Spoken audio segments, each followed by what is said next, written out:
Assalamualaikum warahmatullahi wabarakatuh. Sebelumnya perkenalkan, nama saya Fikri Oktavrianata, NIM B1B1222062, Prodi Ilmu Pemerintahan. Tujuan video ini dibuat untuk memenuhi tugas UTS dari Bapak Alfa Beriansah, SIP MIP.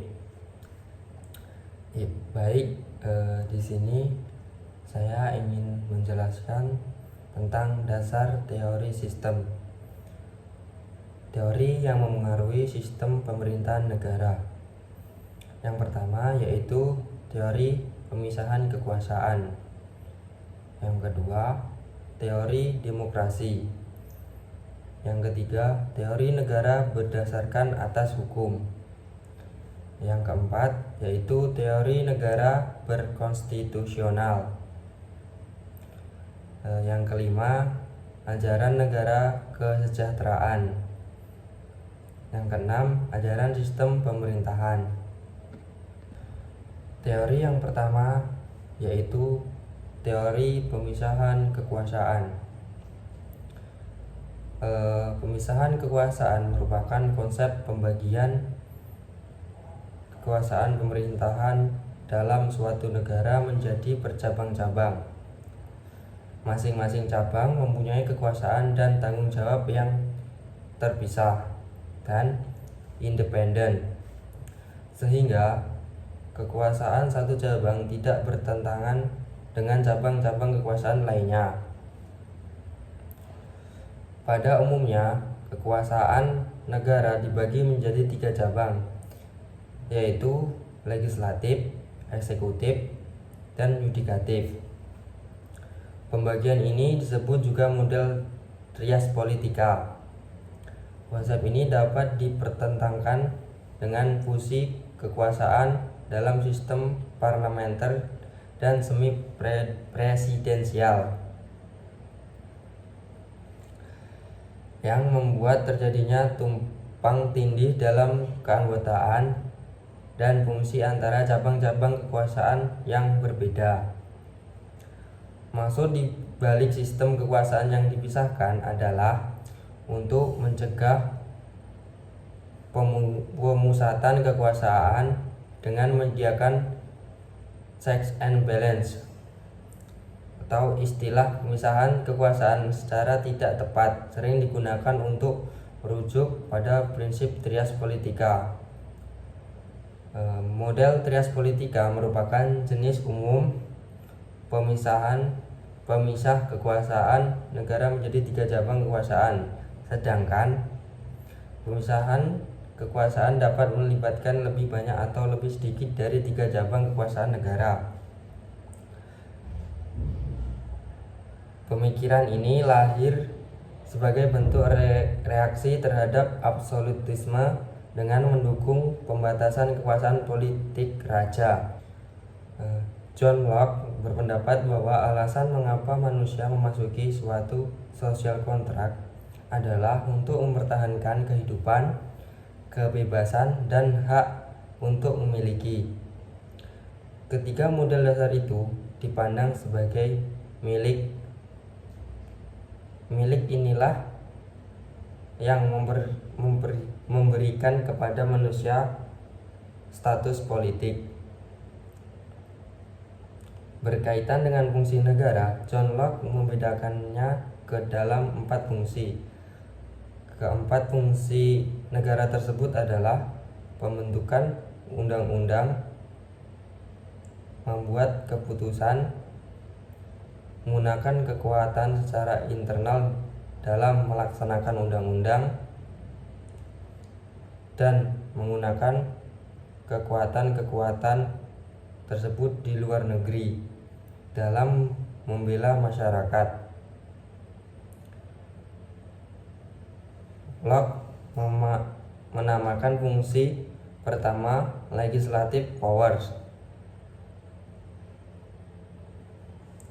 Fungsi ketiga dinamakan dengan executive power. Fungsi keempat disebut dengan federative power, yang meliput kekuasaan perang dan damai serta kekuasaan luar negeri. Sedangkan fungsi kedua yaitu membuat keputusan atau the function of judging dianggapnya bukan sebagai kekuasaan.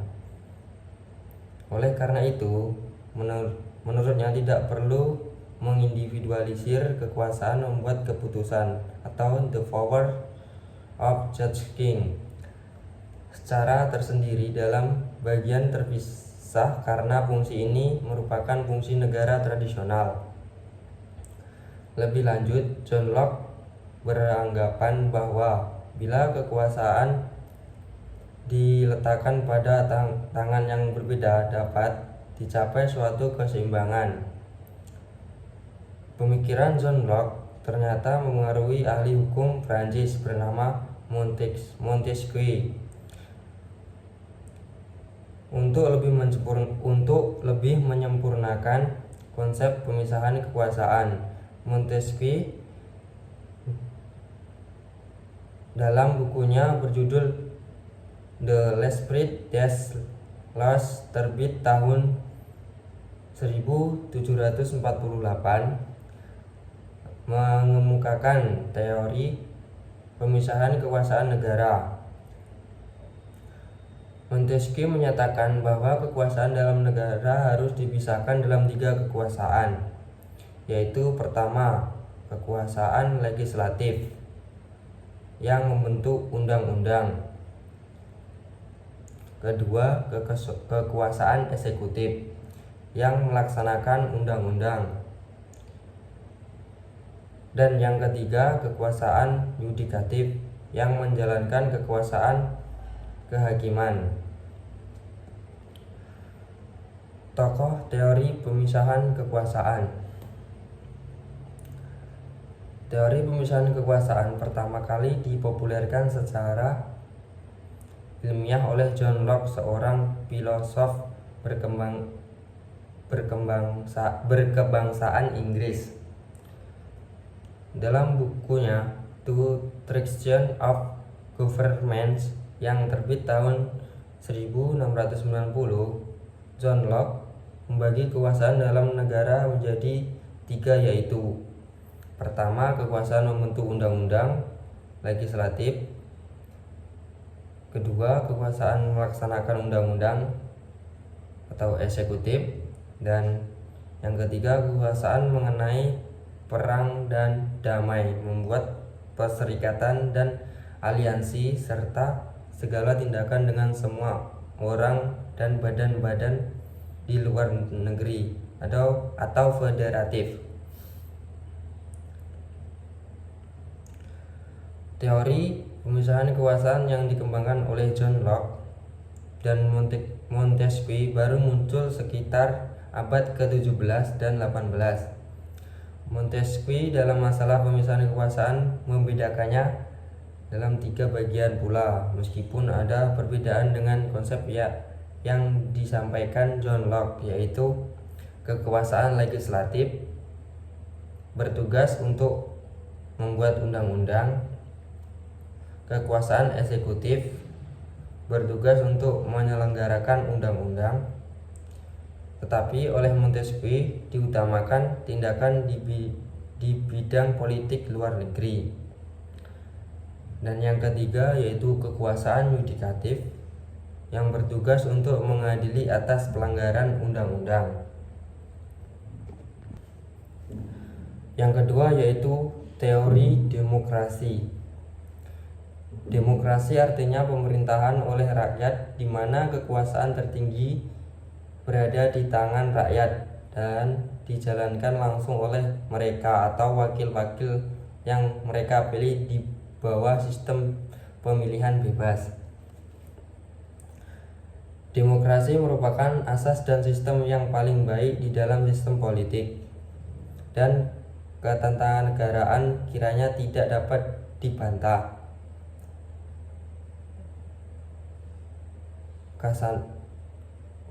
Kasanah pemikiran dan prereformasi politik di berbagai negara sampai pada satu titik temu tentang ini.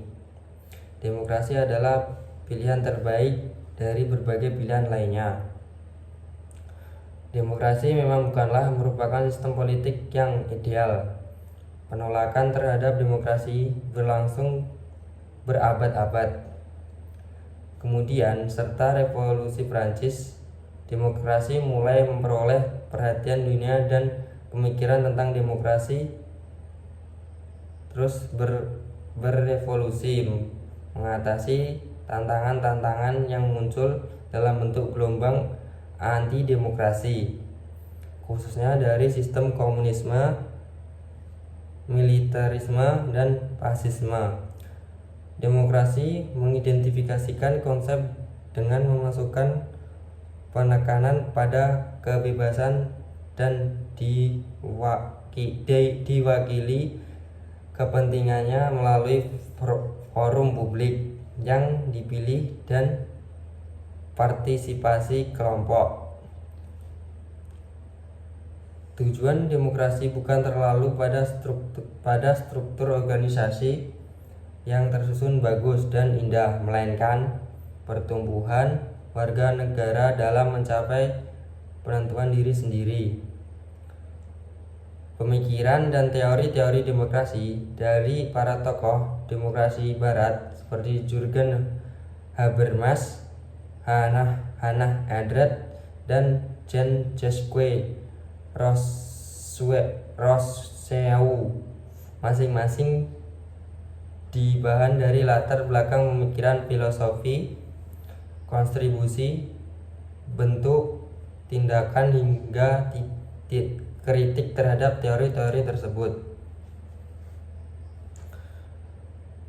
Konsep demokrasi sebagai bentuk pemerintahan lahir dan berangkat dari proses kontemplasi para filsuf Yunani, namun implementasi konsep di zaman modern baru dimulai pada kisaran abad ke-18 pasca terjadinya pergolakan revolusioner di masyarakat barat. Dalam rentang waktu yang panjang tersebut, demokrasi kemudian ditafsir dalam pengertian yang beragam.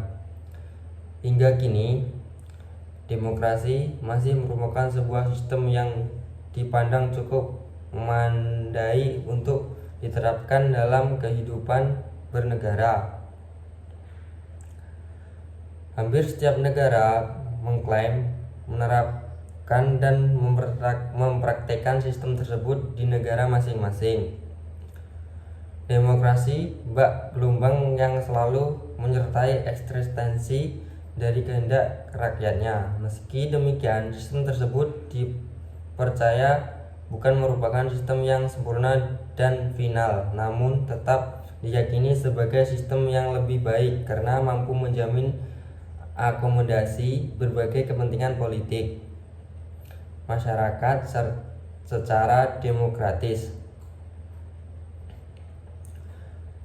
Teori demokrasi sebagai suatu bentuk penyelenggaraan pemerintahan yang secara langsung dari rakyat, oleh rakyat, dan untuk rakyat.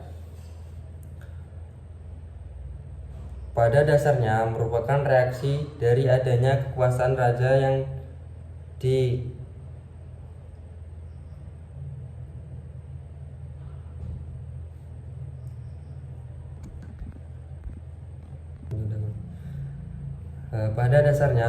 reaksi dari adanya kekuasaan raja yang difaktorkan pada negara-negara kota di Yunani kuno. Pada saat itu, demokrasi yang dipraktekkan secara langsung merupakan hak rakyat untuk membuat keputusan politik dijalankan secara langsung oleh rakyat yang bertindak berdasarkan prosedur mayoritas. Praktek demokrasi model langsung dikenal sebagai demokrasi klasik. Demokrasi adalah bentuk pemerintahan di mana semua warga negara memiliki hak yang sama untuk mengambil keputusan yang dapat mengubah hidup mereka. Demokrasi mengizinkan warga negara ikut serta baik secara langsung atau melalui perwakilan dalam perumusan, pengembangan, dan pembuatan hukum. Demokrasi mencakup kondisi sosial, ekonomi, adat, dan budaya yang memungkinkan adanya praktik kebebasan politik secara bebas dan setara. Demokrasi juga merupakan seperangkat gagasan dan prinsip tentang kebebasan beserta praktik dan prosedurnya. Demokrasi mengandung makna penghargaan terhadap harkat dan martabat manusia.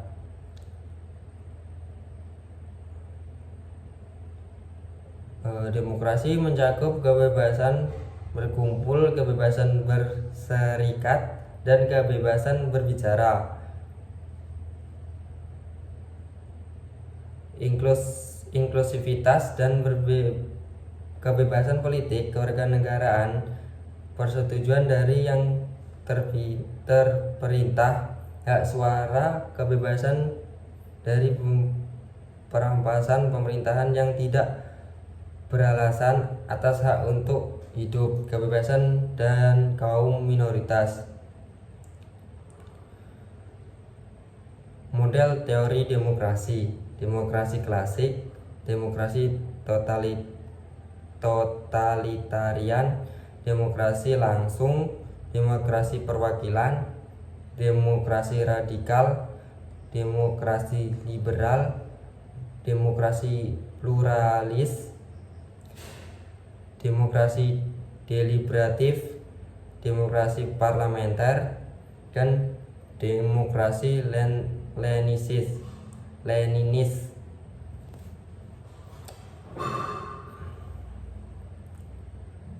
Tokoh teori demokrasi: Abraham Lincoln. Demokrasi menurut Abraham Lincoln yaitu suatu hal yang didasari oleh rakyat. Abraham Lincoln menjelaskan jika demokrasi adalah sebuah pemerintahan yang dasarnya berasal dari rakyat, oleh rakyat, dan untuk rakyat. Selanjutnya yaitu Aristoteles. Menurut Aristoteles, demokrasi adalah kebebasan karena hanya melalui kebebasan itulah setiap warga negara dapat saling berbagi kekuasaan di dalam negaranya. Dan yang selanjutnya yaitu John L. Esposito. John L. Esposito berpendapat dalam sistem demokrasi semua orang berhak untuk berpartisipasi, baik itu terlibat aktif maupun mengontrol kebijakan yang dapat dikeluarkan oleh pemerintah. Dalam lembaga resmi tentu saja pemerintah akan terdapat pemisahan yaitu jelas antara unsur eksekutif, legislatif maupun yudikatif. Dan yang selanjutnya yaitu Joseph A. Sermer. Demokrasi menurut Joseph A. Sermer adalah suatu perencanaan institusional. Perencanaan ini dilakukan untuk mencapai sebuah keputusan sistem politik, di mana setiap individu akan memperoleh hak kekuasaan untuk memutuskan suatu cara perjuangan kompetitif. Hal itu dilakukan atas dasar dari suara rakyat.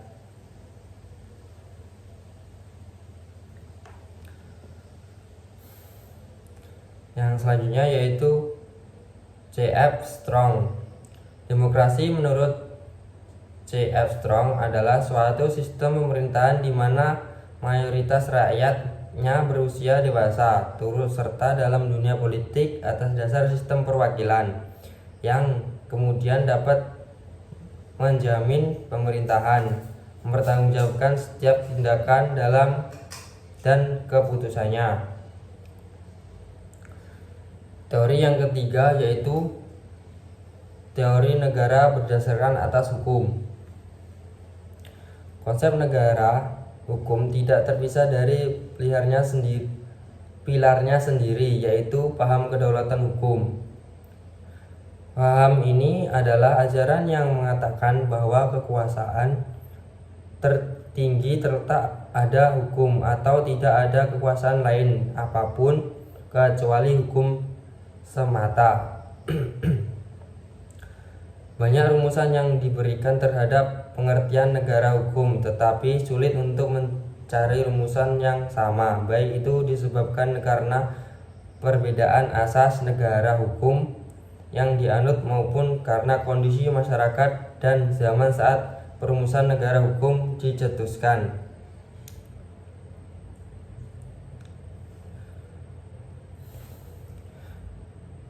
Konsep negara hukum berdasarkan wilayah tradisi hukumnya dapat dibedakan menjadi dua macam, yaitu konsep negara hukum res tasta dan konsep negara hukum the rule of law yang telah mendapat dorongan daripada Renaissance dan Reformasi.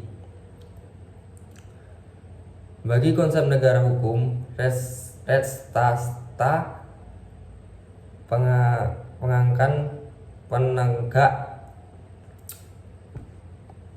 Bagi konsep negara hukum restasa, penegakan hukum berarti penegakan hukum yang ditulis dalam undang-undang sesuai dengan paham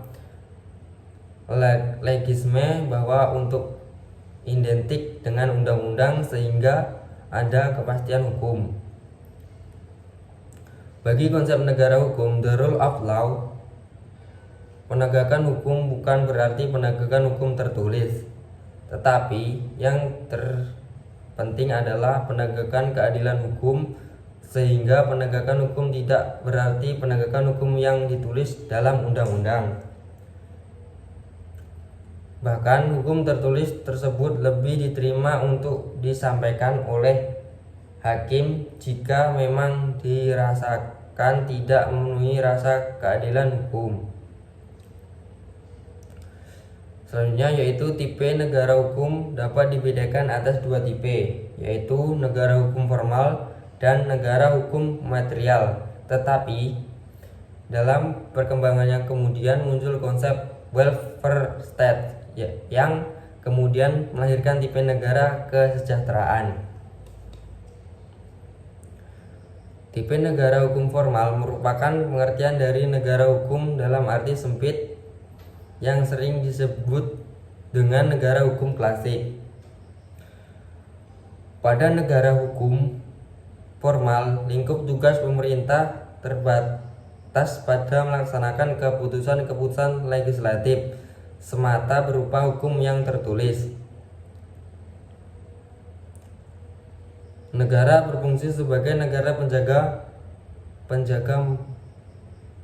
malam yang bertugas menjaga agar jangan sampai terjadi pelanggaran terhadap ketentraman dan ketertiban umum, melindungi jiwa, benda atau hak-hak warganya secara pasif. Negara tidak dibenarkan campur tangan dalam berbagai bidang lain dalam kehidupan bermasyarakat selain tugas tersebut. Tipe negara hukum material. Tipe negara hukum material merupakan pengertian negara hukum dalam arti luas yang sering disebut dengan negara hukum modern. Pada tipe negara hukum material, lingkup tugas pemerintahan bukan saja melaksanakan ketentuan undang-undang semata, melainkan juga turut membuat undang-undang atau berbagai peraturan pelaksanaannya. Negara tidak halnya bertugas sebagai penjaga malam, melainkan berkewajiban pula secara aktif untuk terlibat dalam berbagai bidang kehidupan masyarakat demi terciptanya tujuan negara. Tipe utama negara hukum kesejahteraan adalah adanya kewajiban pemerintah untuk melakukan bestur atau service publik, yakni penyelenggaraannya kepentingan umum.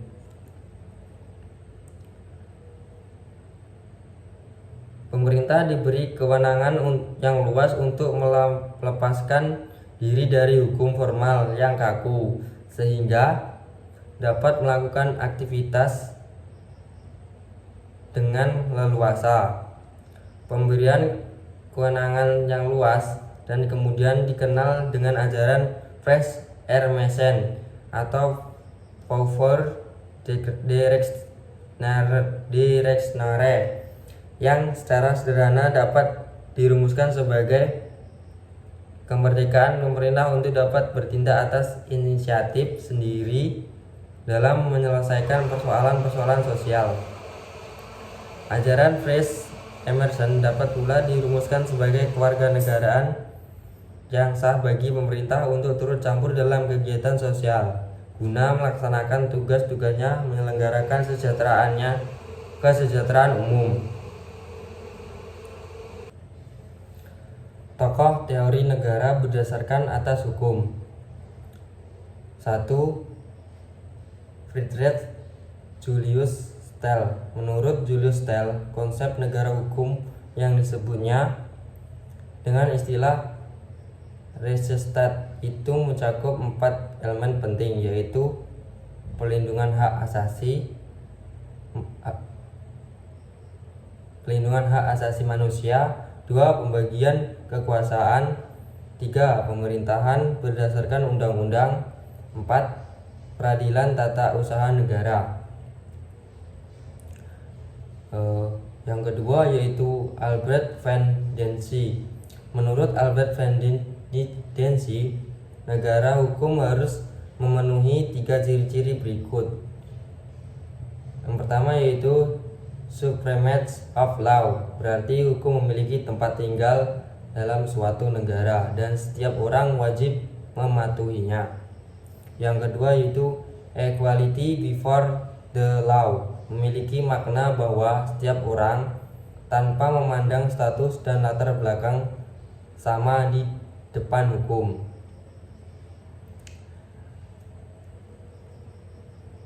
Teori yang ketiga yaitu teori negara berkonstitusional.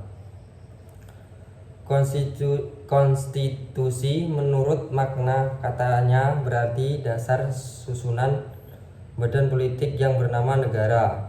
Konstitusi menggambarkan keseluruhan sistem ketatanegaraan suatu negara, yaitu berupa kumpulan peraturan yang mengatur atau memerintah negara. Secara umum, konstitusi dan negara merupakan 2 lembaga yang tidak dapat dipisahkan satu dengan yang lainnya. Bahkan setelah abad pertengahan dapat dikatakan tanpa konstitusi negara tidak mungkin terbentuk. Setiap negara memiliki konstitusi, tetapi tidak setiap negara mempunyai undang-undang dasar. Inggris tidak punya undang-undang dasar, namun bukan berarti Inggris tidak memiliki konstitusi. Konstitusi Inggris terdiri atas berbagai prinsip dan aturan dasar yang timbul dan berkembang selama berabad-abad sejarah bangsa dan negerinya. Konstitusi lahir sebagai suatu tuntutan dan harapan masyarakat untuk mencapai suatu keadilan. Dengan didirikannya negara dan konstitusi, masyarakat menyerahkan hak-hak tertentu kepada penyelenggara negara. Namun, tiap anggotanya masyarakat dalam negara tetap mempertahankan hak-haknya sebagai pribadi. Negara dan konstitusi didirikan untuk menjamin hak asasi itu. Hak-hak itu menjadi titik tolak pembentukan negara dan konstitusi. Istilah konstitusi dalam perkembangannya mempunyai dua pengertian. Yang pertama, dalam pengertian yang luas, konstitusi berarti keseluruhan dari ketentuan-ketentuan dasar atau hukum dasar, baik yang tertulis ataupun tidak tertulis, ataupun campurannya keduanya. Dan yang kedua, dalam pengertian sempit, konstitusi berarti piagam dasar atau undang-undang dasar ialah suatu dokumen lengkap mengenai peraturan perundang-undangan dasar negara.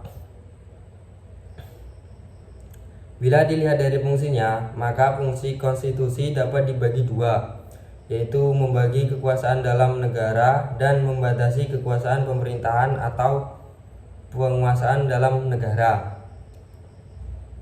Bagi mereka yang memandang negara dari sudut kekuasaan dan menganggap sebagai organisasi kekuasaan, maka konstitusi dapat dipandang sebagai lembaga atau kumpulan asas yang menetapkan bagaimana kekuasaan dibagi atau beberapa lembaga kenegaraan, misalnya antara badan legislatif dan eksekutif dan badan yudikatif.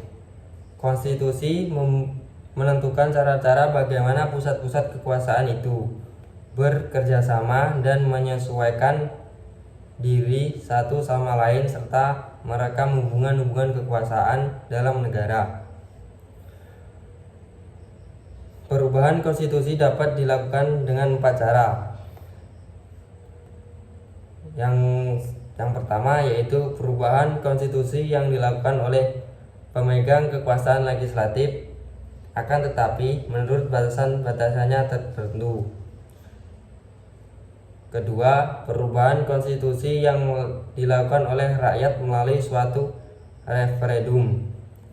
Yang ketiga, perubahan konstitusi yang dilakukan oleh sejumlah negara-negara bagian, ini dilakukan dalam negara serikat. Yang keempat, perubahan konstitusi yang dilakukan dengan konvensi ketatanegaraan. Perubahan konstitusi dimungkinkan karena satu, perjalanan waktu hasil perjuangan politik suatu bangsa belum terwadahi. Dua, perkembangan ketatanegaraan suatu bangsa bakal menuju kesempurnaan dibanding saat konstitusi itu lahir. 3. Perjalanan waktu mengakibatkan regenerasi tokoh-tokoh bangsa. Yang keempat, sejalan dengan perkembangan zaman, cita-cita bangsa pun dapat berubah dan berkembang. Manakala perubahan cita-cita itu terjadi, timbullah kehendakan untuk mencantum dalam konstitusi. Undang-Undang Dasar 1945 merupakan konstitusi pertama Republik Indonesia yang berbentuk tertulis dan telah mengalami 4 kali perubahan yang memakai sistem amandemen. Perubahan terhadap Undang-Undang Dasar 1945 dikarenakannya adanya kelemahan dari isi konstitusi itu sendiri untuk lebih memposisikan kewenangan masing-masing lembaga-lembaga negara untuk lebih menjamin hak asasi manusia. Dan karena perjalanan waktu yang membuat Undang-Undang 1945 tidak sesuai lagi dengan cita-cita bangsa, serta regenerasi dari tokoh-tokoh bangsa yang memiliki pemikiran dan konsep yang berbeda dengan tokoh-tokoh bangsa sebelumnya. Yang keempat yaitu tokoh teori negara berkonstitusional. Yang pertama yaitu Vetter.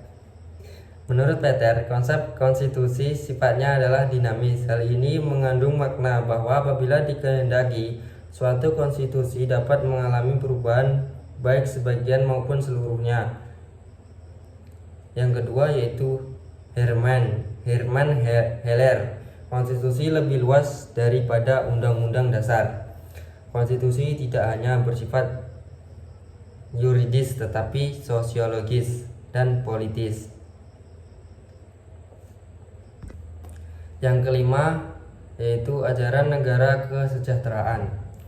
Konsep negara kesejahteraan sendiri dinamakan dengan konsep welfare state. Konsep welfare state secara singkat dapat didefinisikan di mana pemerintah dianggap memegang peranan penting dalam menjamin kesejahteraan bagi setiap warga negaranya.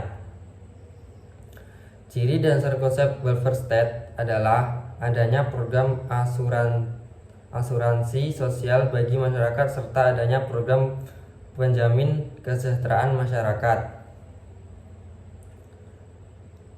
Kemakmuran dan kesejahteraan merupakan salah satu cita-cita yang digaungkan oleh pendiri bangsa maupun pemerintah Indonesia saat ini.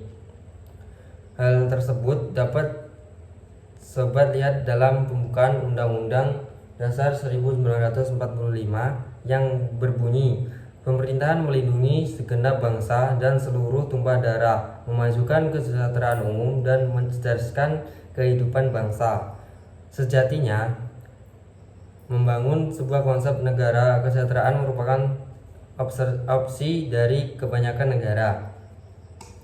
Ada 3 prinsip utama dalam konsep negara kesejahteraan, yakni 1. Kesetaraan. Kesempatan warga negara memiliki kesempatan yang sama untuk bisa mengenyam pendidikan dan memperoleh pekerjaan yang layak. Hal ini juga termasuk perolehan pendapatan yang sesuai dengan pekerjaannya. Yang kedua, distribusi kekayaan yang merata. Konsep negara kesejahteraan bertujuan untuk menyejahterakan warganya. Maka dari itu, pendistribusian kekayaan secara merata khususnya kepada masyarakat yang membutuhkan menjadi salah satu prinsip welfare state. Contohnya ialah pembagian jaminan sosial untuk pengangguran. Dan yang ketiga yaitu tanggung jawab. Tanggung jawab publik. Tanggung jawab publik artinya masyarakat bertanggung jawab atas hak atau kesejahteraan yang telah didapatkan dan memanfaatkannya dengan baik. Penerapan konsep welfare state tak terbatas pada ideologi maupun sistem konstitusi yang dianut oleh suatu negara tertentu. Karena terlepas dari ideologinya, paling tidak suatu negara menyelenggarakan beberapa fungsi diantaranya guna menjaga ketertiban, menjaga kesejahteraan, serta kemakmuran, pertahanan, dan yang terakhir keadilan. Terkait dengan penerapan konsep welfare state di Indonesia, menurut Undang-Undang Nomor 40 Tahun 2004 tentang Sistem Jaminan Nasional, maka menjadikan Indonesia condong dalam arah penerapan konservatif institusional welfare state. Hal tersebut menyiarkan bahwa Indonesia melalui pemerintah akan menyelenggarakan program jaminan sosial yang berlaku untuk seluruh warga negara melalui berbagai macam kebijakan yang ada bagi kalangan masyarakat yang dinilai kurang mampu. Dalam garis besar, negara kesejahteraan menunjukkan pada sebuah model ideal pembangunan yang difokuskan pada peningkatan kesejahteraan melalui pemerintah, peran yang lebih penting kepada negara dalam memberikan pelayanan sosial secara universal dan komprehensif kepada warganya. Di Inggris, konsep welfare state dipahami sebagai alternatif terhadap the poor law yang kerap menimbulkan stigma karena hanya ditunjukkan untuk memberi bantuan bagi orang-orang miskin.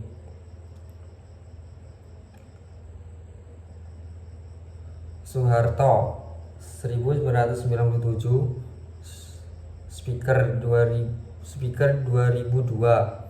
Berdasarkan dengan sistem dalam The For Law, negara kesejahteraan difokuskan pada penyelenggaraan sistem perlindungan sosial yang melambang bagi setiap orang secara cermin dari adanya hak kewarganegaraan di satu pihak dan kewajiban negara di pihak lain. Negara kesejahteraan ditunjukkan untuk menyediakan penyelenggaraan sosial bagi seluruh penduduk, orang tua dan anak-anak, pria dan wanita, kaya dan miskin, sebagai dan sedapat mungkin. Ia berupaya untuk mengintegrasikan sistem sumber dan menyelenggarakan jaringan pelayanan yang dapat melahirkan dan meningkatkan kesejahteraan warga negara secara adil dan berkelanjutan. Memang dapat dilihat bahwa secara konstitusional maka Indonesia negara welfare state. Namun jika dilihat secara realita di lapangan, maka kesejahteraan sesungguhnya sesuai dengan konsep awal welfare state semakin bias. Pasalnya dari seluruh undang-undang maupun pasal yang ada di Indonesia tak jarang hanya sebatas aturan tertulis yang tidak diimplementasikan secara penuh. Disinilah tanggung jawab serta peran negara dituntut untuk menciptakan negara yang sejahtera atau welfare state. Tokoh dalam teori ini yaitu seorang ahli ekonomi dan juga sosial yang lahir di Inggris pada tahun 1879 dan meninggal pada tahun 1963. Beveridge adalah sosok yang dianggap sebagai pelopor dalam pengembangan konsep welfare state atau negara kesejahteraan. Ia memperkenalkan konsep ini pada tahun 1942 melalui sebuah laporan yang berjudul Social Insurance dan Allied Service yang ditugaskan oleh pemerintah Inggris. Franklin Delano Roosevelt adalah Presiden Amerika Serikat ke-32. Otto Bismarck dikenal sebagai konsuler baru sih yang berhasil menyatukan yang Jerman menjadi satu perintah tunggal selama lebih dari 20 tahun. Ia bertugas membantu Emperor Jerman di balik layar agar menjadi kekuatan yang besar di wilayah Eropa. Yang selanjutnya yaitu yang terakhir atau yang keenam, ajaran sistem pemerintahan. Sistem pemerintahan merupakan salah satu komponen penting bagi setiap negara di dunia. Pemilihan sistem pemerintahan di suatu negara biasanya berdasarkan kesepakatan bersama dan yang disesuaikan dengan karakteristik negaranya. Sistem pemerintahan adalah suatu kebulatan atau keseluruhan yang utuh dari komponen-komponennya, yaitu legislatif, eksekutif, dan yudikatif, yang masing-masing telah mempunyai fungsi tersendiri. Dan juga sistem pemerintahan adalah suatu tatanan untuk utuh yang terdiri atas berbagai komponen yang bekerja saling bergantung dan mempengaruhi dalam mencapai tujuan dan fungsi pemerintahan. Tujuan utama dibentuknya pemerintahan adalah untuk menjaga suatu sistem lembaga negara. Selain itu, lembaga tersebut juga berkesinambungan di dalam suatu kesatuan di dalam rangka penyelenggaraan negara. Di Indonesia, bentuk pemerintahan negara Indonesia adalah republik konstitusional, sedangkan sistem pemerintahan negara Indonesia adalah sistem presidensial.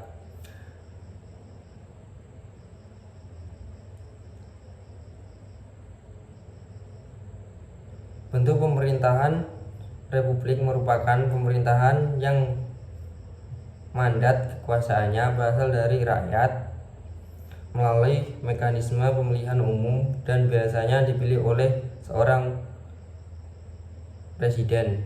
Manfaat serta tujuan berasal mengkaji ilmu pemerintahan secara awam, artinya supaya dapat tahu teori-teori, bentuk serta proses pemerintah serta mampu menempatkan diri dan ikut beberapa serta dalam holistik proses sistem.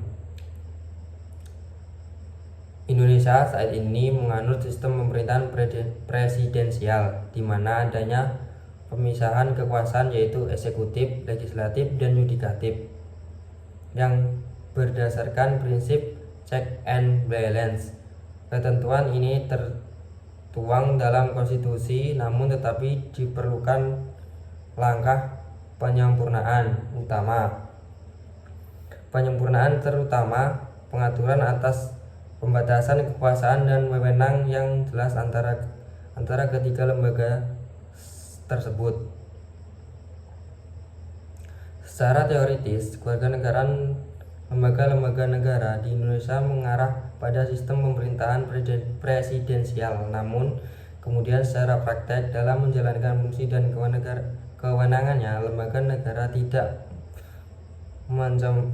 mencerminkan bahwa sistem pemerintahan Indonesia menganut pemisah kekuasaan yang ada dalam sistem pemerintahan presidensial, akan tetapi lebih dekat pada sistem pembagian kekuasaan, sehingga ketentuan yang diterapkan berdasarkan Undang-Undang 1945 diperlukan kembali upaya penyempurnaan agar secara konsepsional dan prakteknya dapat berjalan secara ideal.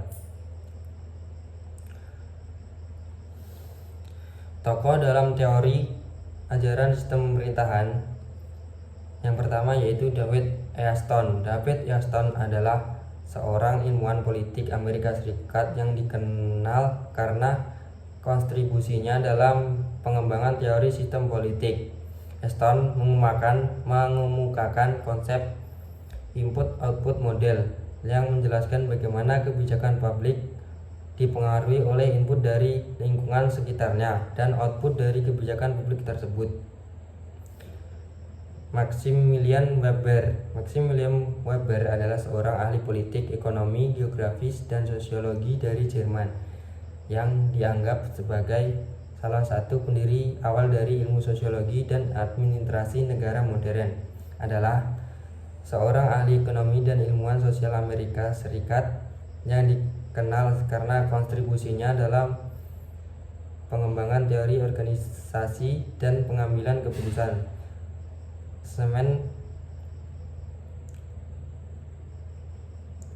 Dan yang ketiga yaitu Charles Edward Lidblom. Charles Edward Lidblom adalah seorang akademis Amerika Serikat yang belajar ekonomi di University of Chicago dan merupakan starling profesional emeritus ilmu politik dan ekonomi di Universitas Yale. Baik, itulah penjelasan dari saya. Apabila ada kata-kata yang salah, kurang lebihnya saya mohon maaf. Sekian, terima kasih. Wassalamualaikum warahmatullahi wabarakatuh.